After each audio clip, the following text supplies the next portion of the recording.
How a camera perspective built a masterpiece. Executing the unbroken one-shot camera in God of War 2018 required Sony Santa Monica Studio to reinvent their technical pipeline, performance capture methods, and world design. Game director Cory Barlog originally faced massive internal skepticism, as eliminating camera cuts meant losing traditional cinematic tools used to hide graphical errors, mask loading screens, and reset characters. The developers pulled off this technical marvel through several innovative solutions. In standard game design, actors film performance capture for cutscenes separately, and gameplay animators programmed the actions later. For God of War, everything had to be treated like a live theater production. Actors had to perform entire multi-character scenes in long continuous takes without breaking character. If anyone messed up a line or a physical movement at minute 4 of a scene, the entire take was ruined. Camera director Dori Arazi walked the physical motion capture stage holding a specialized rig, essentially a tracked monitor attached to a stick, acting as a literal invisible camera person. As the actors moved, he manually moved through the space with them, framing the shot in real time within the digital engine. Since the camera could never cut to a black loading screen, the world had to load seamlessly in the background while players kept moving. Developers designed the environment to bottleneck the player when transitioning between major zones. Squeezing through tight rock crevices, lifting heavy pillars, and rowing boat journeys were deliberate design choices to give the PlayStation hardware enough time to wipe the old area from its memory and load the new one. The realm between realms, the glowing pathway Kratos walks to teleport between the Norse realms, is an elaborate dynamic loading screen. The game physically populates the destination realm around the player while seamlessly opening the exit door only when the area is fully loaded. The hardest technical hurdle was shifting the camera smoothly from player-controlled gameplay into a narrative cutscene without a jarring jump.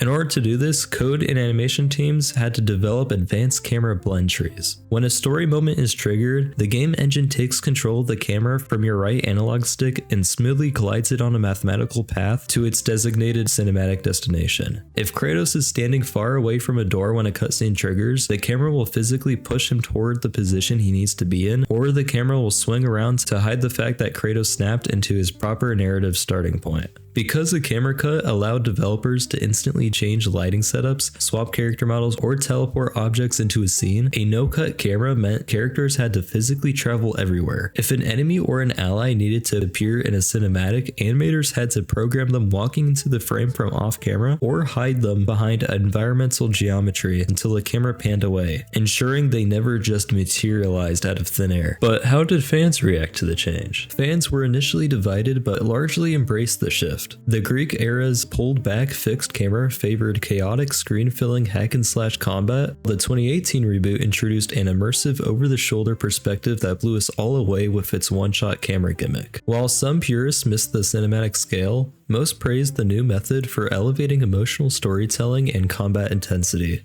Let me know in the comment section what you prefer. Do you enjoy the one-shot trick, or do you prefer the fixed camera perspective that the OG God of War trilogy used? The God of War trilogy remake was announced not too long ago, with rumors suggesting that developers are exploring new camera perspectives to modernize the classic Greek saga. Nothing is confirmed, and it might not happen at all, but with many hoping for a hybrid or setting option that bridges the gap between the two distinct styles, we could have a very interesting remake on the way. I guess we'll just have to wait and see. It's wild how a technical choice that was probably a nightmare to code ended up creating one of the most emotionally moving games of our generation. It taught me that real artistic growth usually happens when you force yourself into a corner and refuse to take the easy cut. If you enjoyed this deep dive into God of War, hitting the like button lets YouTube know this video is worth sharing. I'm making more gaming essays just like this one. Thanks for watching, and if you want to know exactly why gaming has made a cultural impact on the world, I highly recommend you go watch this. It's going to show you a lot of the gaming discussions I've made while growing my own YouTube channel, so if you want to learn those games and their characters, definitely click on this playlist because that's going to dive into your favorite titles a lot.